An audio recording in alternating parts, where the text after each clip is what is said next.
Back to Slammed. I'm Meghan Ottolini of WEEI, joined today, as I often am, by Justin Turpin, also of WEEI and Odyssey. And Justin, I got to thinking of this exercise that I wanted to do at some point this week when we were at the Garden for opening night, because, of course, we were all watching the three-point attempts and the Celtics attempting to break an NBA three-point record. And I thought, how many other records is this team going to be able to break this year? And I'm not even talking about NBA records. Maybe that's something for a different pod. But I'm thinking about in Celtics history, because what NBA franchise has a richer history than the Boston Celtics? So I came up with 7 different records held by Celtics teams of the past. And you'll be surprised at how far some of these go that have not been broken by great teams, say of the last 2 years or the Big Three era back in the late aughts. So we're going to just go one by one, 7 records, each give our thoughts, our expectations of how realistic it's going to be. How does that sound, Terp? Let's do it. Okay. So record number 1 is the longest win streak. Do you happen to know, and I won't quiz you on each of these. I'm just curious because I think this is one that gets brought up whenever the Celtics go on a little bit of a hot streak. Do you know which team had the longest win streak? In NBA history or the only Celtics history? Oh, in Celtics history. Yes, this is all Celtics franchise specific history. Is it the 07-08 team or the 08-09? It is the 08-09 team. So it was 19 games in 2008, which ended against the Lakers on the Christmas Day game. And then that same team after that went on a 12-game winning streak that ended again in February against the Lakers. So they actually had 2 of the biggest win streaks in franchise history, and both ended against the Lakers in the same season. So do you think that this team can break the 19-game win streak set in 2008? I don't, only because that is so hard to win 19 straight games. Like, that's incredible to win 19 straight games. They're bound to have clunkers in there, so I just don't see it just because of how hard that is. I also think with this team, because of where they're at with the rotations that they're going to have to do at the big position, with Kristaps Porzingis going to be put on ice and Al Horford also going to be managed very carefully, I just think that adds way too much of an uncertainty game to game. There may be nights, as much as the NBA does not want this ever to happen, that certain guys just have to take off because it's not worth it. So I agree with you. So not the win streak. So Celtics, that one stays from 2008. Okay, next one. Most points ever scored in a game by a Celtics team. This one blew my mind when I looked it up. Do you have any idea when this one is from? So it has to, is it 160 something? It's right around 160? It's 173 points in one game. Wow. And you'll never believe when it's from. Is it like the 60s? 1959. Wow. 1959. When there was no 3-point line. That makes it even more impressive. It was against Milwaukee. So again, not the exact same franchise, because I'm just like, I can't believe that's how far back that goes. That's crazy. It's a different era of the NBA, and I understand all of that. But without the 3-pointers, I almost feel like that one, if it hasn't been broken yet, it has to continue to stand, because how have we made it this far in such a 3-point dominant era? Especially with the way they play now. Like, all the starters are done by the third quarter. If they're ever going to put up numbers like that, the starters won't play into the fourth quarter. So that's incredible that they scored that much points in that period of time. But I don't see that one getting broken. Not this year. So do you think that this is the kind of record that Joe Mazzulla is aware of? And do you think it's the kind of record that he would possibly go after if he knew that, let's say they were at like 152 in a game and they have a quarter left, and he knows that there's a franchise record that could, or maybe it's more like 145 or something like that could be reached if he keeps at least a couple starters out there for most of the fourth? I don't, because he wasn't aware of the three-point record, and that's one that he Do certainly you should be believe aware of. him? I think I do. When I don't believe him. but I then don't again, believe him. they were jacking him up, and he was totally okay with it. He didn't wanna get them back into a flow of the offense, so maybe he was lying a little bit there, but I I don't think know. he was being diplomatic because he didn't want it to seem like he's going record chasing in the first game of the season. He did something similar last year in a different circumstance in the in-season tournament where he pretended like he didn't care at all, and then when they had a chance to do it and win, they were hacking Drummond in the second quarter, left the starters in the whole time to ensure they got that point differential. So maybe I'll walk that back. Maybe if he was aware of it and they had a shot at breaking it, he would do it. But I just don't see them reaching that point total just because they know how important it is to keep guys fresh. They're not going to jeopardize their health to go try to break a franchise record. They'd rather have another banner. Yeah. Okay. This next one goes back to 1984, and this is one that I think you can't really like chase. It just is kind of a magical night that happens or doesn't happen. Highest field goal percentage. This was 0.679, so about 67% shooting percentage against Golden State back in 1984. Again, That's what? That's a tough one, but that's one they can't break just because of how great their shooters are. It will be tough though with their high reliance on three-pointers, their three-point volume. It'll be tough Mhm. to shoot that efficiently when you're jacking up so many threes, but that's a trade they're willing to take. Yeah, I think you hit on it right there. The way that the Celtics play their offense right now is about the field goal attempts, particularly from behind the 3-point line. So I don't like you saw all the threes that they put up, and by the end of it, thanks to those 13 missed at the end, what were they shooting, like 53% or something? 53. I'd be curious Yeah. to see like the shot volume in that game too. How many attempts? Because one of Joe Mazzulla's biggest areas of focus is how many shots they're getting up, dominating that shot margin. If they're shooting 95 shots now and they're only shooting like 70 or 60, that's a lot bigger volume. It's a great point, and probably going a lot more just from mid-range and right at the rim and, Right.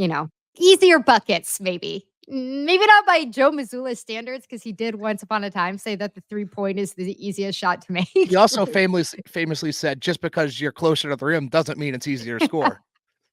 Yeah. I mean, not wrong, but also not always correct. Like, I just mean, a analytics would imply Mazzullaism. he's right. Okay, analytics. This next one. So we don't think that they're gonna break that record. Just with the shot volume and where they're coming from, I don't see it. Okay. Oh my gosh, we're 4 through, and we only have one record that we think they're gonna break, which is it wins at home by the '86 team. That's pretty impressive. Well, that's why we're doing this, is just how historic the franchise is. Okay, so most points in a game by an individual. This is 60 points, tied between Jason Tatum in 2021 and Larry Bird in 1985. So I guess this is simply a way of asking, do you think Tatum gets above 60 this season? I don't, just because there's so many mouths to feed on the offense, and he's totally okay with deferring it. He had 10 assists in the opening night, so he's totally okay with deferring, and I don't think he's not gonna have the chance to do it because there's so many mouths to feed in that offense. Okay. I think I agree with that. I'm kind of surprised that it's back in 2021, because Tatum had such a big statistical year in 2022 in that second half of that season where he was putting up MVP numbers. So I'm kind of surprised that the like scoring number was back then and he hasn't reached anywhere near it again, which with the way that the roster has been this year and last year, I just don't think they're going to do that. Also, is he ever gonna play the fourth quarter? Because it's tough to do that in 3 quarters. Yeah. Yeah, I agree with you. Okay, this one is really goofy. I love it. I don't know if we can have this in the modern NBA, but I like to throw it out there. Most blocks in a game by an individual is 9 from Kevin McHale at Chicago in 1983. 9 blocks. Can you envision any Celtic on this team having more than 9 blocks in a game this season? If it's anybody, it's Kristaps Porzingis, and I don't think he's gonna see the minutes to do so. Just coming off the injury, they're gonna naturally ease him in. I don't think he's gonna see the amount of time on the court to be able to reach that incredible milestone of 9, but if anyone was to do it, would be Kristaps Porzingis. Okay, so You don't think there's any chance that we would see an incredible performance from Derek White where he has Imagine, 9 blocks? imagine. You know what's crazy? He doesn't have a block yet this year through 2 games. That's Kinda crazy. nuts. Yeah. He's 'Cause shooting the lights out, but doesn't have a block yet. um, so it's not gonna be Porzingis. Where Derek White seems to not be emphasizing it through the 2 games of the season so far because 'cause we're recording this on a Friday afternoon.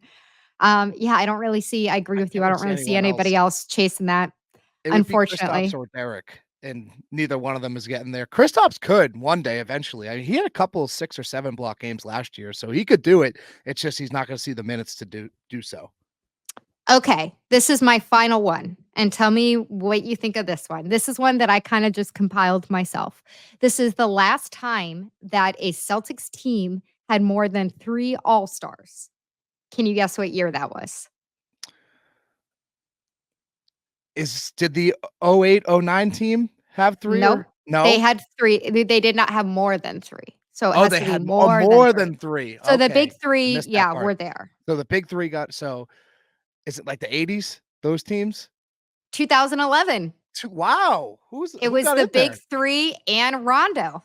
So Rajon Oh. Rondo got the, hat tip that year. Do you think that this Celtics team will have 4 or more, All-Stars? I see more so as 3. I'm looking at 3 this year in Tatum, Brown, and White. I don't know about Drew just because I think they're gonna start to manage him a little bit more, and his Ah, efficiency has kinda dropped off a little bit since he came to Boston. Obviously, we appreciate it as people with this like, watching the Celtics, analyzing the Celtics, but I just don't see it translating because relies so heavily on stats, and I just don't think he's gonna have the stats to do so. Kristaps is another option, but obviously he's not gonna be playing, so I think they're looking at 3 this year, but last year, they had a good shot at doing it, so okay. So we're saying 3. I'm trying to think, yeah, Drew Holiday would probably be the only other guy who would even be around, like, statistically in there. So, unfortunately, I think I agree with you. So, we're looking at this team, and we have 7 records here from the Celtics franchise, and the only one that we think that they can hit is wins at home in a season? yeah, I guess so. Yeah, I guess Do so. we wanna go back and reformat any of these? I mean, what's the win total record? Oh, that is a good call. That one's also the '86 team, isn't it? Let me effort this. Most wins by a Celtics team in season. 68, Is that 1972-73. Oh, are you looking at StatMuse? I'm looking at Pro Basketball Reference. Oh, Pro Basketball Reference. All right. So do we think that they're hitting that one? I don't think they're getting that one either. 68 wins? I think they're gonna be a little bit an uptick, but I think they'll fall just short around like the 67, 66, 67. You know 68 what? 's tough. I think they get 69. Really? I think they get 69 wins this year. So that would do it. All right. So that I think that's where we leave it. We'll disagree on Mic this. drop. You think they're stuck at like 67. I give them a tick over 69. That they'll break that Celtics record. Mic drop. All right. This has been slammed. Justin, thanks for joining me on this Friday afternoon. We've got a bunch of games coming up, and you and I believe, will both be there at the Garden Monday night, correct? That's right. All Celtics right. Bucks. We'll effort to get you guys a post game pod after that Celtics Bucks game. Should be interesting. Get a little look at somebody who perhaps the championship window is closing on in Milwaukee, but who knows? Maybe they'll come out like the Washington Wizards in the first quarter of that game 2 against the Celtics and be a little more feisty than we're expecting. That's right. Damian Lillard. We never know. You never know. Okay, that's slammed. Guys, if you like this podcast, please like, subscribe, follow, review anywhere you get your podcasts, and we'll check you out next week.